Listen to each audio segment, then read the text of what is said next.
नमस्कार विद्यार्थी मित्रांनो. कोपरगाव तालुका एज्युकेशन सोसायटीचे के रोहमारे कला वाणिज्य व विज्ञान कनिष्ठ महाविद्यालय कोपरगाव आयोजित या ऑनलाईन लेक्चर सिरीजमध्ये मी प्राध्यापक जेजुरकरजी आहे आपलं सहर्ष स्वागत करतो. सहकारी गृहनिर्माण संस्था या प्रकरणातील सर्वात शेवटचा मुद्दा आपण या ठिकाणी अभ्यासतो आहोत. सहकारी पतपुरवठा संस्था आणि सहकारी गृहनिर्माण संस्था यातील जो फरक आहे तो आपण या ठिकाणी अभ्यासणार आहोत. आणि या प्रकरणाचा जो स्वाध्याय आहे तो देखील आपल्याला या ठिकाणी अभ्यासायचा आहे. साधारणतः सहकारी पतपुरवठा संस्था आणि सहकारी गृहनिर्माण संस्था यातील जो फरक आहे तो विविध मुद्द्यांच्या आधारे आपण अभ्यासतोय. साधारणतः पहिला मुद्दा जर आपण लक्षात घेतला की ज्यामध्ये आर्थिकदृष्ट्या दुर्बल व्यक्तींजवळील तारण स्वीकारून त्यांच्या सोयीस्कर अटींवर बँकिंग व्यवहार करणारी संस्था म्हणजे सहकारी पतपुरवठा संस्था होय, हा अर्थ आपण लक्षात घ्यायचा आहे. पतपुरवठा करणं म्हणजे पैशांचा किंवा कर्ज पुरवठा करणं असाही त्याचा अर्थ होतोय. सहकारी गृहनिर्माण संस्थेचा अर्थ जर आपण लक्षात घेतला तर राहण्यासाठीच्या घराची गरज पूर्ण करणारी सहकारी तत्वावरती स्थापन केलेली संस्था म्हणजे सहकारी गृहनिर्माण संस्था होय. सहकारी गृहनिर्माण संस्थेकडनं घरं पुरवली जातात सभासदांना, हा त्याचा अर्थ आपण लक्षात घेतला आहे. दुसरा मुद्दा जर आपण विचार घेतला की स्थापना, फरकाचा मुद्दा दुसरा आहे की स्थापना प्रामुख्याने सहकारी पतपुरवठा संस्था ह्या ग्रामीण भागामध्ये स्थापन केल्या जातात आणि सहकारी गृहनिर्माण संस्था या प्रामुख्याने शहरी भागांमध्ये स्थापन होतात. का तर घरांची जी काही गरज आहे ती शहरी भागांमध्ये मोठ्या प्रमाणावरती असते आणि सभासदांना याच प्रकारची सेवा देण्याचं काम या गृहनिर्माण सहकारी संस्थांकडनं केलं जातं. तिसरा जर मुद्दा आपण अभ्यासला की सभासदत्व, सहकारी पतपुरवठा संस्थेचं सभासदत्व जे आहे हे शेतकरी, शेतमजूर, लहान कारागीर यांना सभासदत्व त्या ठिकाणी प्रदान दिलं जातं. आणि सहकारी गृहनिर्माण संस्थेमध्ये जे सभासदत्व आहे हे अल्प व मध्यम उत्पन्न गटातील व्यक्तींना सभासदत्व दिलं जातं. ज्या व्यक्ती स्वतःच्या घराचं स्वप्न बघतात ते स्वप्न पूर्ण करण्यामध्ये या सहकारी गृहनिर्माण संस्थांच्या पुढाकाराने योग्य अशा प्रकारचं राहण्याची जी व्यवस्था आहे, निवासाची जी सोय आहे ती करून देण्याचं काम या गृहनिर्माण संस्थांकडनं केलं जातं. पुढील फरकाचा मुद्दा जर आपण बघितला की उद्देश, सहकारी पतपुरवठा संस्था या सभासदांना योग्य व्याजदराने कर्ज पुरवठा करण्याच्या उद्देशाने स्थापन झालेल्या असतात आणि या सहकारी गृहनिर्माण संस्था की ज्या स्थापन होण्याच्या पाठीमागचा हेतू की सभासदांचा जो घराचा प्रश्न आहे त्याची सोडवणूक करण्याकरिता या गृहनिर्माण संस्था अस्तित्वात आलेल्या आहेत. या उद्देशाने या गृहनिर्माण संस्था काम करतात. पुढील मुद्दा जर आपण विचारात घेतला की कार्यक्षेत्र, सहकारी पतपुरवठा संस्था यांचं कार्यक्षेत्र हे ग्रामीण आणि शहरी भागांपुरतं त्या ठिकाणी विस्तारलेलं असतं. ग्रामीण आणि शहरी भाग या दोघांमध्येही या सहकारी पतपुरवठा संस्था काम करतात. मात्र सहकारी गृहनिर्माण संस्थेचा जर आपण विचार केला तर या फक्त शहरांपुरताच त्यांचं काम किंवा त्यांचं कार्यक्षेत्र हे त्या ठिकाणी विस्तारलेलं असतं. शहरांच्या ठिकाणी या गृहनिर्माण संस्था सभासदांना सेवा पुरवण्याचं काम करत असतात. आणि सर्वात शेवटचा मुद्दा जर आपण या ठिकाणी अभ्यासला तर यामध्ये कार्य, सहकारी पतपुरवठा संस्थांचं कार्य काय असणार की सभासदांना शेती उत्पादनासाठी कर्ज पुरवठा करणं, सभासदांच्या शेती उत्पादकतेमध्ये वाढ होणं, सभासदांच्या ज्या आर्थिक गरजा आहेत त्या पूर्ण करणं याकरिता किंवा शेतीसाठी लागणारं भांडवल की जे कर्जरूपाने या सहकारी पतपुरवठा संस्थांकडनं प्रदान केलं होतं की ज्यामुळे शेतकरी सभासदांना वेळोवेळी कर्ज मिळाल्याने शेतीला आवश्यक असणारी संसाधनं उपलब्ध करता येतात की ज्यामुळे योग्य उत्पादन घेण्यास शेतकऱ्यांना मदत होती आहे. आणि यामुळे या सहकारी पतपुरवठा संस्थांचं कार्य हे त्या ठिकाणी शेतकऱ्यांसाठी खूप महत्त्वाचं मानलं गेलेलं आहे. सभासदांना राहण्यासाठी घरे उपलब्ध करून देणं या प्रकारचं कार्य सहकारी गृहनिर्माण संस्थांकडनं केलं जातं की ज्या माध्यमातून शहरांमध्ये जागेच्या वाढत्या किमती, बांधकामासाठी येणारा खर्च हा अवाढव्य असल्याकारणाने अल्प व मध्यम उत्पन्न गटातील व्यक्ती सभासद या प्रकारच्या घराचं स्वप्न बघू शकतात मात्र पूर्ण करू शकत नाहीत. याच अनुषंगाने या सहकारी गृहनिर्माण संस्था पुढाकाराने या सभासदांना घरं मिळवून देण्याचं काम त्या ठिकाणी करतात. या सर्व प्रकारच्या मुद्द्यांच्या आधारे आपण सहकारी पतपुरवठा संस्था आणि सहकारी गृहनिर्माण संस्था यातील फरक अभ्यासला.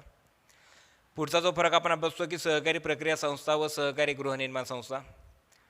सहकारी प्रक्रिया संस्था जर आपण अर्थ लक्षात घेतला, पहिला मुद्दा जर आपण या ठिकाणी विचारात घेतला तर यामध्ये आपल्याला शेतमालावरती प्रक्रिया करणं हा ज्या संस्थेचा मुख्य उद्देश असतो तिला प्रक्रिया सहकारी संस्था म्हणून ओळखलं जातं किंवा प्रक्रिया सहकारी संस्था असं म्हणतात.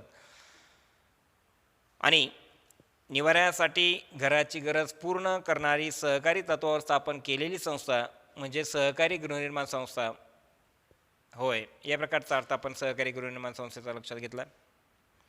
दुसरा प्रकारचा मुद्दा जर आपण लक्षात घेतला की स्थापना.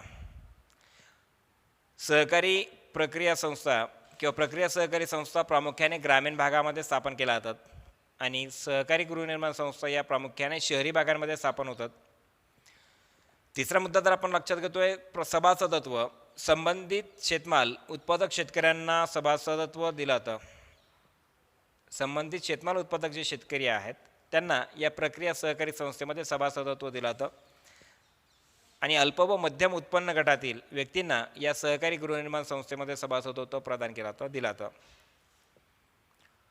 पुढील फरकाचा मुद्दा उद्देश की शेतमालावर प्रक्रिया करून योग्य किंमत मिळवून देणे या उद्देशाने सहकारी प्रक्रिया किंवा सहकारी तत्वावरती या प्रक्रिया सहकारी संस्था स्थापन झालेल्या आहेत. आणि सभासदांचा राहण्यासाठीचा जो घरांचा प्रश्न सोडवण्यासाठी या गृहनिर्माण संस्था पुढाकार घेऊन काम करतात. हा उद्देश या सहकारी गृहनिर्माण संस्थेचा आपण लक्षात घ्यायचा आहे. पुढचा फरकाचा मुद्दा आपण लक्षात घेतो की कार्यक्षेत्र. प्रक्रिया सहकारी संस्थेचं जे काय कार्यक्षेत्र आहे हे ग्रामीण भागापुरतं त्या ठिकाणी मर्यादित असतं, कारण सर्व संसाधनं ही ग्रामीण भागाशी निगडीत असतात आणि त्यामुळे प्रक्रिया सहकारी संस्था ग्रामीण भागामध्ये उत्पादन घेण्याचं काम करतात, प्रक्रिया करण्याचं काम करतात. सहकारी गृहनिर्माण संस्थांचं कार्यक्षेत्र जे आहे हे फक्त शहरांपुरतं मर्यादित असतं. शहरांमध्येच या प्रकारच्या गृहनिर्माण सहकारी संस्था काम करतात. आणि सर्वात शेवटचा मुद्दा जर आपण अभ्यासला कार्य की शेतमालावरती प्रक्रिया करणं व जोड व्यवसायांना चालना देणं या प्रकारचं कार्य प्रक्रिया सहकारी संस्था करतात. आणि गृहनिर्माण सहकारी संस्थांचं कार्य जर आपण बघितलं की सभासदांना राहण्यासाठी घरे उपलब्ध करून देणं या प्रकारचं महत्त्वाचं काम या संस्थेकडनं केलं जातं. तर अशा विविध मुद्द्यांच्या आधारे आपण सहकारी प्रक्रिया संस्था व सहकारी गृहनिर्माण संस्था यांमधील देखील फरक आपण या ठिकाणी अभ्यासलेला आहे. निश्चितच या माध्यमातून सहकारी गृहनिर्माण संस्था हे प्रकरण आपल्याला समजलं असेल.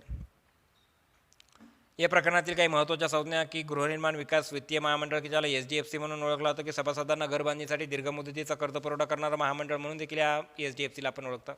SDFCच्या माध्यमातून गृहनिर्माण करण्याकरिता जो भांडवल असेल दीर्घ मुदतीचा कर्जपुरवठा असेल तो त्या ठिकाणी केला जातो. सोबतच गृहनिर्माण आणि नागरी विकास महामंडळ HUDCO की ज्यालाच हाऊसिंग अर्बन डेव्हलपमेंट कॉर्पोरेशन म्हणून ओळखलं जातं की नागरी भागातील सहकारी गृहनिर्माण प्रकल्पांना कर्जपुरवठा करण्याचं काम या गृहनिर्माण आणि नागरी विकास महामंडळाकडून केलं होतं. तिसरं जर आपण संकल्पना अभ्यासली की ज्यामध्ये भारतीय राष्ट्रीय सहकारी गृहनिर्माण महासंघ national cooperative housing federation of India की ज्या माध्यमातून देशातील एकूण सहकारी गृहनिर्माण चळवळीला दिशा देण्याचं काम या भारतीय राष्ट्रीय सहकारी गृहनिर्माण महासंघाकडनं केलं होतं. तर अशा विविध संकल्पना संज्ञा आपण या ठिकाणी अभ्यासलेल्या आहेत की ज्या माध्यमातून निश्चितच गृहनिर्माण सहकारी संस्थेची किंवा सहकारी गृहनिर्माण संस्थेची जी पार्श्वभूमी आहे, जो उद्देश आहे, जी कार्य आहेत, वैशिष्ट्ये आहेत ते आपल्याला निश्चितपणे समजले असतील. यानंतर आपण सहकारी गृहनिर्माण संस्थेची जी काय प्रकरणातील जी काय प्रश्न आहेत ती स्वाध्यायाच्या आधारे आपण समजावून घेणार आहोत. जसं की प्रश्न क्रमांक 1 असेल की ज्यामध्ये उपप्रश्न खालील दिलेल्या पर्यायांपैकी योग्य पर्याय निवडून वाक्य पुन्हा लिहा या प्रकारचा प्रश्न असेल तर यामध्ये पहिला प्रश्न आपल्याला विचारलेला आहे, सहकारी गृहनिर्माण संस्था ही घरांची गरज असणाऱ्या व्यक्तींकडून स्थापन केलेली एक प्रकारची ऐच्छिक संस्था आहे. ठीक आहे, ऐच्छिक संस्था आहे, या प्रकारे तुम्हाला उत्तर द्यायचे. नंतर प्रश्न क्रमांक 2 असेल, मर्यादित उत्पन्न असलेल्या व्यक्तींना सहकारी तत्वावर योग्य किमतीत घरे पुरवणारी संस्था म्हणजे सहकारी गृहनिर्माण संस्था होय, या प्रकारचं उत्तर तुम्हाला द्यायचं आहे. तिसरा प्रश्न की मानवाची निवारा ही एक मूलभूत गरज आहे. निवारा म्हणजे ज्या राहण्याची व्यवस्था, बरोबर आहे. मानवाची निवारा ही एक मूलभूत गरज आहे. जसं की अन्न, वस्त्र, निवारा, आरोग्य, या सर्व ज्या काही मूलभूत गरजा आहेत त्यापैकी निवारा ही काय आहे, मानवाची मूलभूत गरज आहे. हे त्या ठिकाणी उत्तरादाखल तुम्हाला यामध्ये नमूद करायचे. चौथा प्रश्न असणार आहे की सहकारी गृहनिर्माण संस्था सभासदांना दीर्घ मुदतीचे कर्ज उपलब्ध करून देतात. दीर्घ मुदतीचे कर्ज उपलब्ध करून देण्याचं काम या सभासदांना सहकारी गृहनिर्माण संस्थांकडे केलं जातं. तर या पद्धतीने जो अ क्रमांकाचा उपप्रश्न आहे तो आपण अभ्यासला. ब क्रमांकाचा उपप्रश्न की योग्य जोड्या जुळवा, त्यामध्ये नंबर 1 आहे की पहिली गृहनिर्माण सहकारी संस्था. यातील आता हा जो उपप्रश्न नंबर ब असेल तो आपण पुढील प्रमाणे अभ्यासणार आहोत. उपप्रश्न ब जो आहे की ज्यामध्ये योग्य जोड्या जुळवा, यातील अ गट आणि ब गट यातील आपल्याला जोड्या जुळवायच्या आहेत. त्यामुळे पहिला जो काय दिलेला आहे अ क्रमांक की ज्यामध्ये पहिली गृहनिर्माण सहकारी संस्था, याचं जे अचूक उत्तर असणार आहे की हे बँगलोर कोऑपरेटिव्ह सोसायटी लिमिटेड या प्रकारचं त्याचं उत्तर असणार आहे की पर्याय क्रमांक 4. यानंतर ब असेल राष्ट्रीय सहकारी गृहनिर्माण महासंघ स्थापना, की राष्ट्रीय सहकारी गृहनिर्माण महासंघ स्थापना ही 1969मध्ये तारखेने करण्यात आलेली आहे. म्हणून 1969 पर्याय क्रमांक 1 ब गटातील जो पर्याय क्रमांक 1 आहे हे त्याचं अचूक उत्तर असणार आहे. त्यानंतर असेल क गृहनिर्माण आणि नागरी विकास महामंडळ स्थापना, की जी 1970 या साली करण्यात आलेली आहे. आणि म्हणून पर्याय क्रमांक 6 ब गटातील जो आहे हे त्याचा अचूक उत्तर असणार आहे. आणि ड या प्रकारचा जो प्रश्न की ज्यामध्ये निवाऱ्याची सोय, या निवाऱ्याची सोय मधील जे काय अचूक उत्तर असेल त्यासाठीचं अचूक उत्तर असणार आहे पर्याय क्रमांक 2 गृहनिर्माण सहकारी संस्था. या पद्धतीने ब हा जो काही उपप्रश्न आहे तो आपण या ठिकाणी अभ्यासलेला आहे.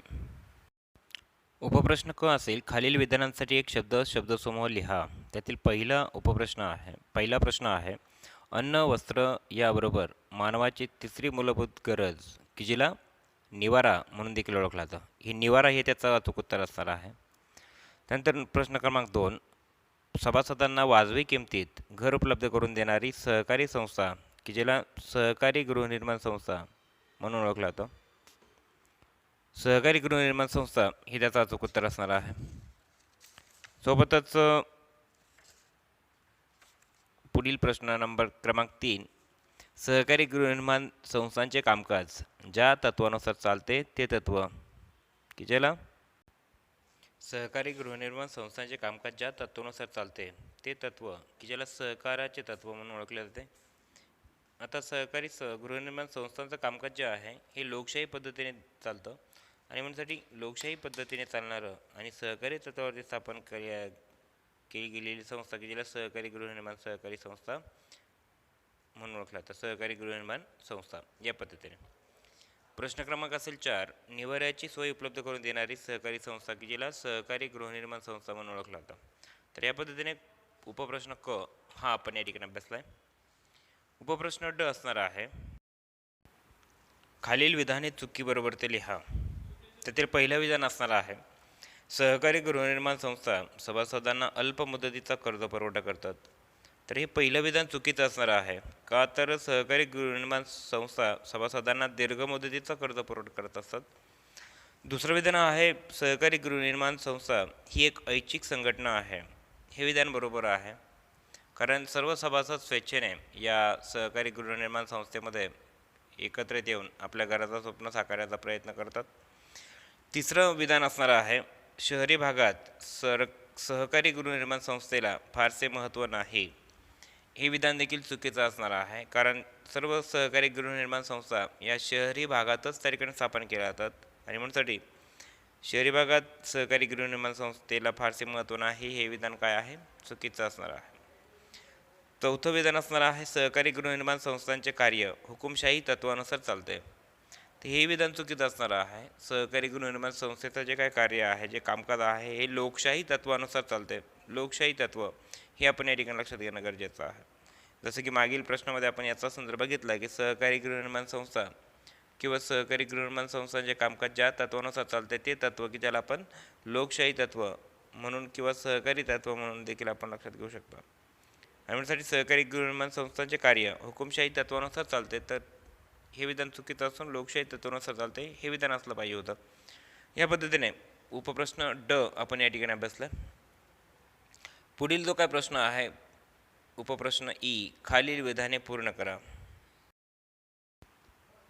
उपप्रश्न ई आपण अभ्यासतोय. खालील विधाने पूर्ण करा. त्यातील पहिलं विधान आहे सहकारी तत्वावर घरबांधणी करणारी संस्था म्हणजे सहकारी गृहनिर्माण संस्था होय. ही त्याचा अचूक उत्तर असणार आहे. विधान क्रमांक 2, सहकारी गृहनिर्माण संस्थांमुळे सभासदांना वाजवी किमतीत घरे उपलब्ध होतात. हे देखील विधान या ठिकाणी बरोबर असणार आहे किंवा या पद्धतीने वाजवी किमतीत हे अचूक उत्तर असणार आहे. सहकारी गृहनिर्माण संस्थेचे सर्व निर्णय हे लोकशाही पद्धतीने घेतले जातात. हे या ठिकाणी अचूक उत्तर असेल. विधान क्रमांक 4, गृहनिर्माण सहकारी संस्था प्रामुख्याने शहरी भागात स्थापन केल्या जातात. हे या ठिकाणी अचूक विधान असणार आहे. विधान क्रमांक 5, गृहनिर्माण सहकारी संस्था सभासदांना दीर्घ मुदतीचे कर्ज उपलब्ध करून देतात. दीर्घ हा या प्रकारचा तुम्हाला उत्तर दाखल तुम्हाला हा शब्द त्या ठिकाणी सुचवायचा आहे. अचूक विधान पूर्ण करण्यासाठी गृहनिर्माण सहकारी संस्था सभासदांना दीर्घ मुदतीचे कर्ज उपलब्ध करून देतात या प्रकारचं उत्तर तुम्हाला द्यायचे. पुढील प्रकारचा प्रश्न आहे नंबर फ, अचूक पर्याय निवडा. त्यातील पहिला प्रश्न आहे की पहिली गृहनिर्माण सहकारी संस्था की ज्यासाठी तुम्हाला बेंगलोर कोऑपरेटिव्ह सोसायटी लिमिटेड या प्रकारचं उत्तर द्यायचं आहे. नंबर 2 असेल की ज्यामध्ये राष्ट्रीय शिखर संस्था म्हणून त्यामध्ये राष्ट्रीय सहकारी गृहनिर्माण महासंघ हे त्या ठिकाणी अचूक उत्तर द्यायचे. क्रमांक 3 की त्यामध्ये घरबांधणीला कर्ज पुरवठा की ज्या माध्यमातून गृहनिर्माण आणि नागरी विकास महामंडळाकडनं घरबांधणीकरिता कर्ज पुरवठा केला जातो. आणि म्हणूनसाठी पर्याय क्रमांक जो काय असेल तिसरा जो काय प्रश्न आहे की ज्यामध्ये उत्तर तुम्हाला द्यायचं आहे की गृहनिर्माण आणि नागरी विकास महामंडळ.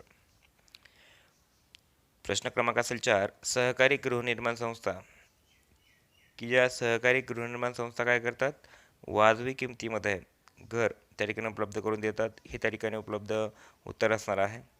आणि प्रश्न क्रमांक असेल 5 की ज्यामध्ये सहकारी गृहनिर्माण संस्था नोंदणी की जी जिल्हा उपनिबंधकाकडे केली जाते हे आपण अभ्यासलेलं आहे. आणि या पद्धतीने तुम्हाला सर्व अचूक पर्याय निवडून या ठिकाणी सर्व जे काही रकाने आहेत ते पूर्ण करायचे आहेत. उपप्रश्न असेल ग, एका वाक्यात उत्तर लिहा की ज्यामध्ये सहकारी गृहनिर्माण संस्था प्रामुख्याने कोणत्या भागात स्थापन होतात. तर यामध्ये सहकारी गृहनिर्माण संस्था प्रामुख्याने शहरी भागात स्थापन होतात हे त्याचं अचूक उत्तर द्यायचे.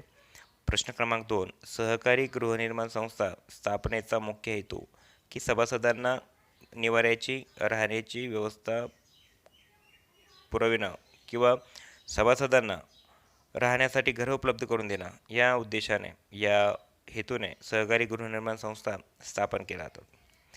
प्रश्न क्रमांक 3, गृहनिर्माण सहकारी संस्था म्हणजे काय. गृहनिर्माण सहकारी संस्था ह्या अशा सहकारी संस्था आहेत की ज्या माध्यमातून सभासदांना मर्यादित उत्पन्न असलेल्या व्यक्तींना एकत्र येऊन आपल्या घराचे स्वप्न किंवा गरज पूर्ण करण्यासाठी सहकारी तत्त्वानुसार स्थापन केलेली संस्था की ज्याला सहकारी गृहनिर्माण संस्था म्हणून ओळखलं जातं. निवाऱ्याची गरज असणाऱ्या व्यक्तींनी एकत्र येऊन घराचं बांधकाम, दुरुस्ती, देखभाल करण्यासाठी सहकार कायद्यानुसार स्थापन केलेली संस्था की जिला सहकारी गृहनिर्माण संस्था म्हणून ओळखलं जातं. पुढील प्रश्न असेल सहकारी गृहनिर्माण संस्था कोणत्या सुविधा उपलब्ध करून देतात. की सहकारी गृहनिर्माण संस्था सभासदांना राहण्यासाठी घरे किंवा सदनिका बांधून देणं तसेच सभासदांना समान सुखसोयी आणि सेवा पुरविणं या उद्देशाने सहकारी तत्वावरती अनेक प्रकारच्या सेवा सुविधा उपलब्ध करून देत असतात. यामध्ये सभासदांचा राहण्यासंबंधीचा जो काय घराचा प्रश्न आहे त्याची सोडवणूक करण्याचं काम या माध्यमातून केलं जातं. तर अशा पद्धतीने एका वाक्यात उत्तरे लिहा या प्रकारचा प्रश्न आपण अभ्यासला. पुढील उपप्रश्न आहे पुढील उपप्रश्न आहे खालील वाक्यातील अधोरेखित शब्द दुरुस्त करून वाक्य पुन्हा लिहा, की त्यातील पहिला प्रश्न आहे सहकारी गृहनिर्माण संस्था प्रामुख्याने खेड्यात स्थापन केल्या जातात, हे विधान आहे. तर हे विधान अचूक असून किंवा हे विधान चुकीचं आहे. तर यामध्ये आपल्याला अचूक विधान काय मेन्शन करायचं आहे? सहकारी गृहनिर्माण संस्था प्रामुख्याने शहरी किंवा शहरात स्थापन केल्या जातात, हे त्याचं अचूक उत्तर असणार आहे. प्रश्न क्रमांक 2, जास्त उत्पन्न गटातील व्यक्तींना सहकारी गृहनिर्माण संस्था गरजेच्या असतात, तर अल्प व मध्यम गटातील व्यक्तींना सहकारी गृहनिर्माण संस्था गरजेच्या असतात, हे त्या ठिकाणी अचूक विधान वाक्य तुम्हाला नमूद करायचं आहे. प्रश्न क्रमांक 3, सहकारी गृहनिर्माण संस्था सभासदांना अल्पमुदतीचा कर्ज पुरवठा करतात, तर अल्पमुदतीचा नसून दीर्घमुदतीचा कर्ज पुरवठा करतात, हे योग्य वाक्य या ठिकाणी असणार आहे. म्हणून सहकारी गृहनिर्माण संस्था सभासदांना दीर्घमुदतीचा कर्ज पुरवठा करतात, हे या ठिकाणी अचूक उत्तर असणार आहे. प्रश्न क्रमांक 4, सहकारी विपणन संस्था निवाऱ्याची गरज पूर्ण करतात, तर सहकारी गृहनिर्माण संस्था निवाऱ्याची गरज पूर्ण करतात, हे विधान बरोबर असणार आहे, अचूक असणार आहे. म्हणूनसाठी प्रश्न क्रमांक 4, सहकारी विपणन संस्था हे चुकीचं त्या ठिकाणी शब्द असतील. हे अधोरेखित शब्द जो असेल हा काय आहे? दुरुस्त आपण करतोय कशा पद्धतीने? सहकारी गृहनिर्माण संस्था निवाऱ्याची गरज पूर्ण करतात याप्रमाणे. प्रश्न क्रमांक 5, भारतात पहिली गृहनिर्माण सहकारी संस्था रॉसडेल इक्विटेबल पायनियर सोसायटी या नावाने स्थापन झाली, तर या प्रकारच्या प्रश्नाचं काय असणार आहे अचूक उत्तर? तर भारतात पहिली गृहनिर्माण सहकारी संस्था बँगलोर कोऑपरेटिव्ह सोसायटी लिमिटेड या नावाने स्थापन झाली. या पद्धतीने हा प्रश्न आपल्याला काय करायचा आहे? सोडवायचा आहे. म्हणजे शब्द दुरुस्त करून आपण यामध्ये नमूद केले आहेत. पुढील उपप्रश्न आपण अभ्यासतो आहोत. गटात न बसणारा शब्द शोधा, की ज्यामध्ये भारतीय आयुर्विमा महामंडळ, गृहनिर्माण आणि नागरी विकास महामंडळ, रिझर्व्ह बँक ऑफ इंडिया आणि गृहनिर्माण विकास वित्तीय महामंडळ यापैकी रिझर्व्ह बँक ऑफ इंडिया हा थोडासा गटात न बसणारा शब्द आपण शोधलेला आहे, लक्षात घेतलेला आहे. त्यानंतर पुढील प्रश्न क्रमांक 2, म्हणजे इथपर्यंत आपण प्रश्न क्रमांक 1 आपण अभ्यासला, की ज्यातील सर्व उपप्रश्न अभ्यासले. त्यानंतर आता प्रश्न क्रमांक 2 आपण अभ्यासतो. खालील संज्ञा स्पष्ट करा. सहकारी गृहनिर्माण संस्था, भारतीय राष्ट्रीय सहकारी गृहनिर्माण महासंघ या संज्ञा तुम्हाला स्पष्ट करायच्या आहेत. प्रश्न क्रमांक 3 आपण अभ्यासायचं आहे. स्वमत लिहा, की तुम्हाला उपाययोजनांवरती आधारित हा प्रश्न आहे, की सहकारी गृहनिर्माण संस्था सर्वसामान्य व्यक्तींच्या दृष्टीने महत्त्वाच्या आहेत, की याबाबत तुम्हाला स्वतःचं मत व्यक्त करायचं आहे. सहकारी गृहनिर्माण संस्थांमुळे मध्यमवर्गीय व्यक्तींची स्वमालकीच्या निवाऱ्याची समस्या ही दूर झालेली आहे, याबाबत आपल्याला स्वमत स्पष्ट करायचं आहे, स्वतःचं मत यामध्ये व्यक्त करायचं आहे. प्रश्न क्रमांक 4 असेल फरक स्पष्ट करा, की ज्यामध्ये सहकारी पतपुरवठा संस्था आणि सहकारी गृहनिर्माण संस्था, सहकारी विपणन संस्था आणि सहकारी गृहनिर्माण संस्था, सहकारी गृहनिर्माण संस्था आणि सहकारी प्रक्रिया संस्था, सहकारी गृहनिर्माण संस्था आणि सेवा सहकारी संस्था या विविध संस्थांमधील फरक या ठिकाणी आपल्याला स्पष्ट करायचा आहे. प्रश्न क्रमांक असेल 5, टिपा लिहा, की सहकारी गृहनिर्माण संस्था, सहकारी गृहनिर्माण संस्थेची वैशिष्ट्ये आणि सहकारी गृहनिर्माण संस्थेची कार्य या सर्व पद्धतीच्या प्रश्नांवरती तुम्हाला टिपा लिहायच्या आहेत. प्रश्न क्रमांक 6 असेल, कारणे लिहा, की सहकारी गृहनिर्माण संस्थांमुळे सामान्य व्यक्तींना घरे खरेदी करणे सुलभ झाले आहे. शहरी भागात सहकारी गृहनिर्माण संस्थांना महत्त्व प्राप्त झालं आहे.